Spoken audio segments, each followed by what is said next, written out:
So let's go through this. There are basically four principles to leftism.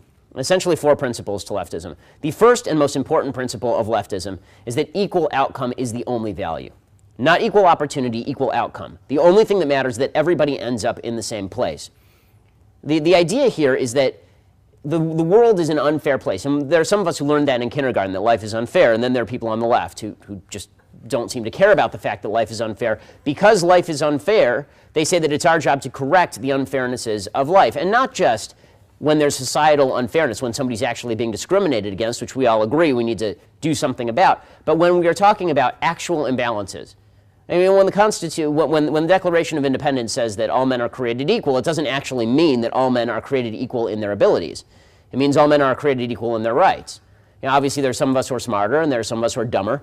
You know, there's some of us who, like me, who are never going to play in the NBA. I'm 5'9", I'm Jewish, and I can't jump. You know, and no matter what I do, that will be the case. And that inequality is not inequity. The left identifies inequality as inequity. They are the same thing to folks on the left. For people on the left, if something is unequal, that means some great injustice was done. And when you look at that with any sort of rigor, you realize how silly that is. I mean, the same argument, so for example, they will say that in Ferguson, Missouri, a disproportionate number of black people were pulled over for speeding in Ferguson, Missouri. Clearly, this was evidence of racism on the part of the Ferguson Police Department. Well, if you say, well, 90% of the players in the NBA are black, is that evidence of racism in the general manager's office of the NBA? Clearly not. But the idea, just because there are two unequal numbers does not mean that somebody is being victimized or that there is a victimizer. It's possible that black folks in Ferguson tend to speed, which, by the way, is the case in New Jersey, where there was another one of these issues several years ago, and they did statistical sampling. What they found is that blacks were actually being under-arrested for speeding, that black folks were actually speeding at a higher rate of speed. But again, anytime there's an imbalance, there's a need by the left to fix cosmic injustice. So if one person has $4 in a room and one person has $1 in a room, the view of the left is that somebody who has $4 must have done something to screw the guy with $1, because equal outcome is the goal, not equal opportunity.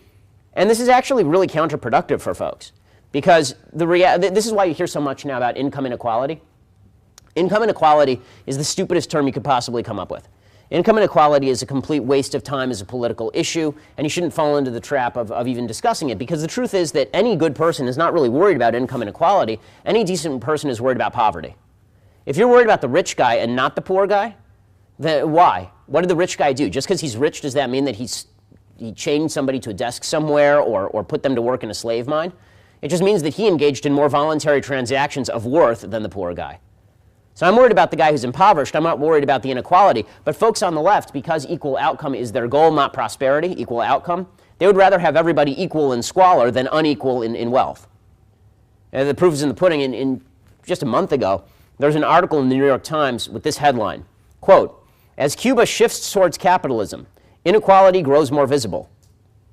Well, right, because Cuba was a complete shithole, and now it's not. Right? It's moving toward being a not shithole. And it turns out that one of the ways that happens is by some people prospering. The problem in Cuba is not that is not a problem of inequality. The problem in Cuba is that everybody was poor. The problem is everybody was using their cars to float to Florida. I mean, if the country were that great when it came to equality, people wouldn't be using 1956 Chevys loaded with inflated tires to try and make it to Key West. I mean, it doesn't make any sense. The second principle that animates the left is group justice rather than individual justice. There's another name for group justice, that's social justice. Social justice, you should understand, is actually evil. Social justice, when people say it, it's an actual evil. Because anytime you put a modifier in front of a term that is inherently good, you turn it into a perversion of itself. So correctness, right? If you are correct, there's truth and there's something false, you are correct. Once you add political in front of that, you're not talking about truth and falsity anymore. You're talking about if you say the wrong thing, you get shot. Which is why, by the way, political correctness was a term that was coined by Mao. It was. Political correctness comes straight from the Maoist handbook. And the same thing is true of social justice. Justice is a good. You do something, it's either good or it's bad, and you get what you deserve. That's what justice is. Add social in front of that, and you're inherently saying injustice is better than justice. Because whether you are guilty or whether you are innocent is irrelevant. If you're a member of a group, then you must pay the price for something that you didn't do. Right? Social justice suggests that, I, as a supposedly white man, Jews became white people as soon as we became successful in America. I, as a white man, I'm responsible for paying slavery reparations, for example, in the name of social justice, even though all of my ancestors were busy getting killed by Cossacks in Russia at the time that slavery was taking place. And less than 5% of white Americans alive today have ancestors who ever held slaves. Every white person in America, though, has to pay because of group justice. How is that just? It's not. But it's group justice. It's social justice. And valuing the collective, valuing people in terms of groups rather than individuals, is how you get to the point where murder in the name of the collective is okay. All you have to do to see this is just compare the American Revolution, which was about individualism, with the French Revolution, which was about collectivism. Right? The American Revolution, John Adams wrote in the Declaration of Rights for the Commonwealth of Massachusetts, he specifically wrote about all men being born free and equal with certain inalienable rights. It mirrors the Declaration of Independence in the United States. If you look at the Declaration of the Rights of Man in France during the French Revolution, it's the opposite. The 1789 Declaration of the Rights of Man says, "The principle of all sovereignty resides essentially in the nation. No body nor individual may exercise any authority which does not proceed directly from the nation." It says, "Law is the expression of the general will." So the collective always rules the individual. The group always rules the individual. And because the group always rules the individual, and because the group is always, this is a very utopian view of the world, because, see, the left doesn't believe in individual justice or that it can be achieved, but group justice can be achieved. But to pursue group justice is a utopian vision. You have to have this utopia in your head. Well, if the group is more important than the individual, and the individual is in the way of progress, just steamroll the individual. And that's why you end up with communism killing 100 million people. Because the bottom line is that if you are seeking equality of outcome on a group level, and somebody is an outlier, well, they're standing in front of the machine, and they have to go. Individuals are either tools of the regime or they are obstacles to the regime. The third principle of the left is that truth is of absolutely no value. This is actually a principle. This is not just a slander. This is not just me saying they're liars. Truth is of secondary value, I should say. It's not of no value, it's of secondary value. Truth does not matter to the left because when you are pursuing a higher goal, then the truth takes a back seat to pursuing the higher goal. Because fairness is the only criterion of morality. Fairness, equality of outcome is the only morality. It's the only thing that matters. Truth comes in second. And so that's why you see folks on the left literally make up situations in order to pursue a higher goal. Right? Officer Darren Wilson and Michael Brown. For months, all we heard was hands up, don't shoot. For months, all we heard is that young black men were being gunned down in the streets by evil white cops for no apparent reason, and Michael Brown was the case in point. He was a gentle giant. Right, that was what we heard from the media for weeks before they released the tape of this gentle giant strong-arm robbing a convenience store 10 minutes before he was shot. Right, he was a gentle giant. He was a wonderful young man with no problems with the law. He was just a great guy. And he was walking down the street and he was shot from behind, and then he turned around, raised his hands, and he was shot in cold blood on the streets of Ferguson. And we got we had members of the media on CNN doing hands up, don't shoot. And it turns out that hands up, don't shoot was an absolute lie. And it was a lie from the moment that they released the first autopsy report. The first autopsy report showed that he was not shot in the back and that he was not shot with his hands up. And that was very early on, but it didn't matter. It still had to be pressed forward. And the idea was, well, that may not have been true, but it backed a larger truth. You can't base a larger truth on an actual lie. Larger truths are based on smaller truths. They're not based on falsehoods. But this is what we do on the left, right? On the left, it is important to promote smaller falsehoods in order to achieve larger truths. And so, for example, what you will hear is that women are put upon in American society, which of course requires massive government interventionism. And in pursuit of that, you will hear people cite the statistic that supposedly 1 in 4 women on college campuses have been raped. That's a nonsense statistic. It is not true.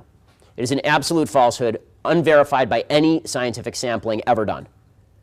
The rate is significant, by the way, and you can tell this empirically, by the fact that if parents actually continue to send their children to a place where 1 in 4 of them have a chance of being raped, they are the worst parents on the planet. Right? Why would you possibly send your daughter to a place where they have a 1 in 4 chance of being raped? The truth is, there are very few places safer on the planet than a college campus for a young American girl. And yet we have to spit out these lies in order to achieve a larger truth, even if the larger truth is not really true, that women are put upon. The 77 cents on the dollar.